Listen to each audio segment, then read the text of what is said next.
नमस्कार, आप सभी का स्वागत है हमारे चैनल पे और मैं हूं आपके साथ विशाल गौरव। और मेरे साथ अभी बिहार के पूर्व डीजीपी और कथावाचक महाराज गुप्तेश्वर पांडे जी हैं। हम लोग इनको हमेशा से टेलीविज़न पे और फील्ड में देखते आए हैं। आज साक्षात हम इनसे बातचीत करेंगे, तो बने रहिएगा हमारे साथ। महाराज जी, आपका बहुत बहुत धन्यवाद हमको टाइम दिए और आपका बहुत बहुत स्वागत है हमारे चैनल पे। जय समुद्र। आज अयोध्या की धरती पर आए हैं और रामलला का प्राण प्रतिष्ठा होने वाला है, क्या कहिएगा? प्रसन्नता की बात है, सबके लिए प्रसन्नता की बात है। राम जी अपने घर में पधार रहे हैं, इससे अधिक और खुशी की बात क्या हो सकती है। सब लोग प्रसन्न हैं, हम भी प्रसन्न हैं।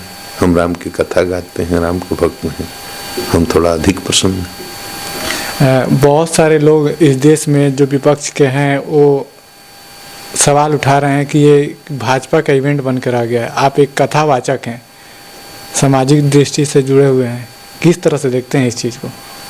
मैं तो किसी राजनीतिक दल से मेरा कोई लेना देना नहीं, मैं तो जानता भी नहीं, न मैं टीवी देखता हूँ न अखबार पढ़ता हूँ। मैं तो राम जी का भक्त हूँ, मेरा तो लेना देना केवल राम जी से है। मैं ये जानता हूँ कि जो राम का भक्त होगा उसको ये अच्छा लगेगा, इससे अधिक कुछ नहीं कर।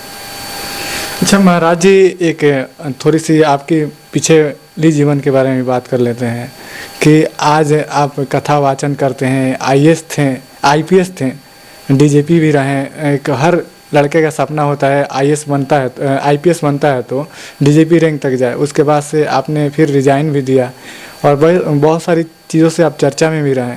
आज मैं आईपीएस को देखता हूँ तो लगता है गाड़ियाँ होती हैं, 10-12 गाड़ियाँ होती हैं, आगे पीछे लोग होते हैं, और आज कथावाचक होते हैं। कितना फ़र्क आया और कैसे देखते हैं, और क्या आप संतुष्ट हैं इस जीवन से भी? बहुत अधिक संतुष्ट हूँ। देखो, रजोगुण के उत्कर्ष में वो सब चीज़ें अच्छी लगती हैं। वो जब मैं एक प्रशासनिक पदाधिकारी था तो वो मेरा कर्तव्य था, उस कर्तव्य को मैंने बहुत ही तरीके से निभाया। उस समय मेरी भूमिका वही थी। अब मेरी भूमिका बदल गई है, अब मैं सनातन की सेवा में हूँ, आत्म कल्याण के लिए काम कर रहा हूँ, विश्व कल्याण के लिए काम कर रहा हूँ। तो ये दोनों में तुलना करना ही भारी अज्ञानता की बात है। तुलना क्या करना है?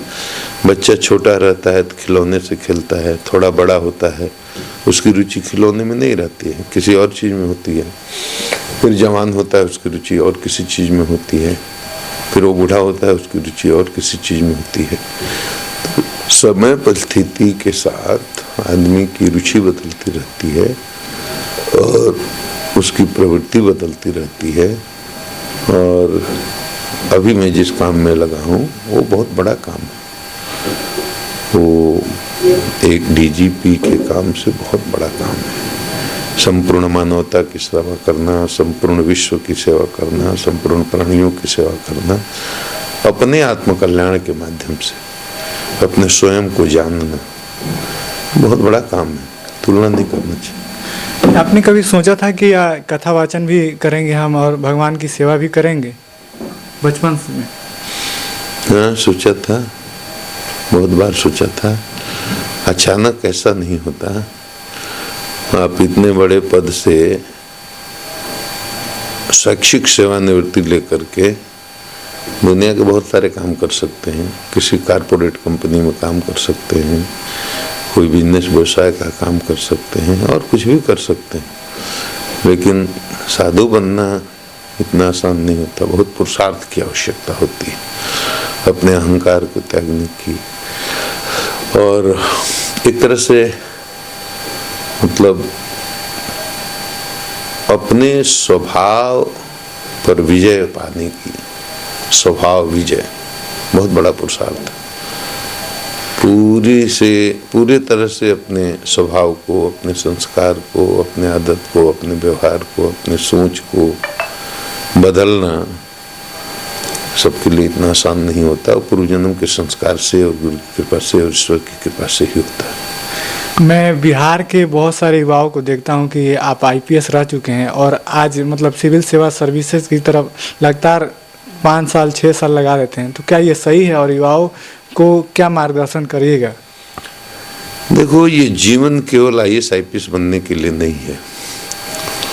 मैं ये मानता हूं कि आपका हर सपना पूरा हो सकता है अगर आप का लक्ष्य निश्चित है, स्ट्रेटजी सही है, ईमानदारी से कठिन परिश्रम करते हैं तो कुछ भी हो सकता है। लेकिन इन सब के बावजूद भी अगर आपको अपना लक्ष्य, भौतिक लक्ष्य प्राप्त नहीं होता तो हताश होने की, निराश होने की, दुखी होने की आवश्यकता नहीं है, क्योंकि जीवन का अंतिम लक्ष्य कोई आईएएस आईपीएस, मंत्री, प्रधानमंत्री, राष्ट्रपति बनना नहीं है। जीवन का अंतिम लक्ष्य है उस आनंद को पाना, और उस आनंद को पाने का रास्ता केवल अपने भीतर की यात्रा ही है। नीतीश कुमार जी के सरकार में आपने डीजीपी रहे हैं, नीतीश जी के बारे में कैसे व्यक्ति हैं? मैं थोड़ा सा नेता के बारे में बोलना उचित नहीं समझता। सब अच्छे हैं, जो अपनी जगह हैं, अपनी अपनी चेतना के अनुसार सब अच्छे हैं। अच्छा बुरा का निर्णय करने वाले हम कौन होते हैं? नहीं, मेरा सवाल इस वजह से था क्योंकि आपने उनके कार्य को करीब से देखा है, उनकी सरकार में आप रहे थे डीजीपी, इस वजह से मैंने पूछा। मेरे सब राजनेता हैं, राजनेताओं का अलग काम होता है, अलग धर्म होता है, उसमें मुझे टिप्पणी करने की आवश्यकता नहीं। चलिए, इस वीडियो को यहीं अंत करेंगे और महाराज जी हमको टाइम दें इसके लिए बहुत बहुत धन्यवाद। आपका बहुत बहुत धन्यवाद। और इस वीडियो को आपकी क्या राय है आप कमेंट करके बताइएगा। बहुत